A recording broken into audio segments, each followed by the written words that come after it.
తీసుకోమంటే అందరూ ఒక్కొక్క పాలు తీసుకోతారు. పాలు ఎండ రాకుండా తీసుకోతారు కస్టమర్లు. చెప్పు. హాయ్ ఫ్రెండ్స్,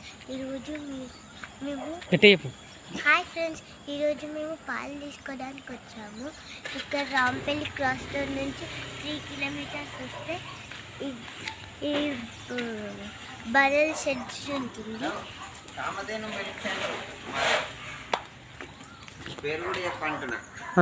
మేము కామధేను మిల్క్ సెంటర్ దగ్గర పాలు తీసుకుంటాము. ఇక్కడ మేము కామధేను మిల్క్ దగ్గర పాలు తీసుకుంటాం. ఇక్కడే గడ్డి అంకుల్ కోసేసి ఆ గడ్డి మెషిన్లో వేసేస్తాడు. ఇక్కడ లీటర్ 90 రూపీస్.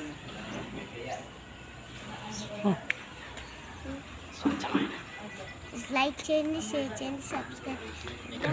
ఇక్కడ స్వచ్ఛమైన ఆవు పాలు దొరుకుతాయి. మీకు కావాలంటే తీసుకోండి.